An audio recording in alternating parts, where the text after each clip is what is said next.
Hello, Adrian. Thanks for sending your swing to the Golf Digest Challenge. My name is Mike Richards. I'm the PGA Director of Instruction at the Heron Bay Golf Academy in Coral Springs, Florida.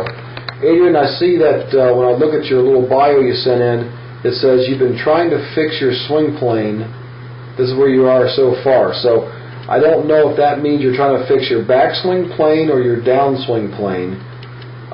So let's just look at both and let's see what's going on here. If you look at your golf swing, and I believe your setup there looks pretty darn good. So let's go ahead and throw some lines in here and look at that shaded area. Now what I'd like to see is the golf club, when it swings, stay between that shaded line as best we can. So right now, as you take the club back, you're okay for about the first 3, 4, 5 feet. As it keeps working up, it gets a little bit under plane.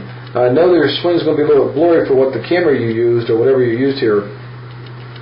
So now, with that club where it's at, that is going to be a little bit off plane already. So now everything you do in the downswing is going to be recovery.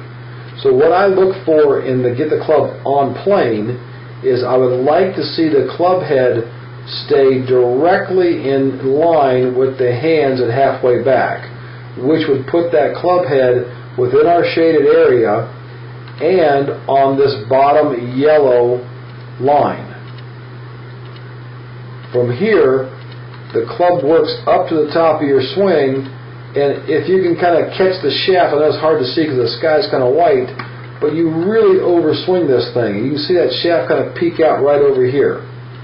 So again, if we could take the club back more straight, that's going to help us not overswing and point that club to the right.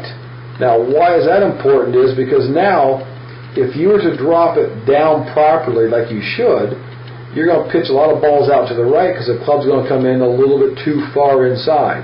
So if you watch your hands and club at the top of your swing, they get a little bit steep right here. And that's because of how far back they've gone. You have to feel like you got to bring that club back down more with your hands and arms over the top versus letting them just drop. So if I could get the backswing to look like right there, see right here is the shaft of the club and the head of the club, and that's actually a reversed angle from the downswing. So if I get your backswing to look like that, then I can get this whole triangle right here to move more down. If that happens, now you're down on plane. Now I want you to watch as I continue your swing down. I'm going to draw a line, let's put an orange line, on the outside of this golf ball.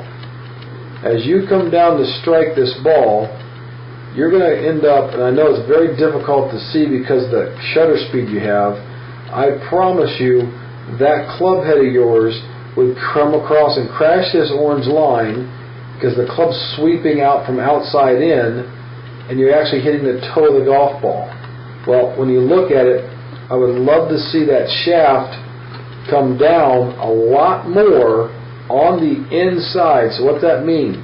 Your hands would be down into this location, which would get that shaft much closer to this bottom yellow line versus, you can see the shaft right here, it's closer to the top yellow line. So we want to get rid of that little inside move initially in your backswing, and to me that's causing the scenario to have all these domino effects to affect this downswing path. So you're not bad, you're just a little bit off. And again, where we got to fix it is right here to start with, and not be so inside or under plane. And when you do that, that shaft of that club will stand up much, much better here. Now you're on plane. So let's go ahead and clear this off. And now let's go ahead and throw a line through your club, through your hands. Now that line should be pointing somewhere down towards your target line. If we were to take that swing, make that club go back properly, and get that shaft somewhere in that angle, now when we extend that angle down, you would see that that's a lot closer to my target line than what you had.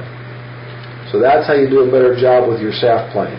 So fix that initial halfway back point and how it looks, and then that shaft will stand up much better, which will allow that club to come down better on the inside, not so swipey from the out. So Adrian, good luck to you, and thanks again for sending your swing to the Golf Digest Challenge.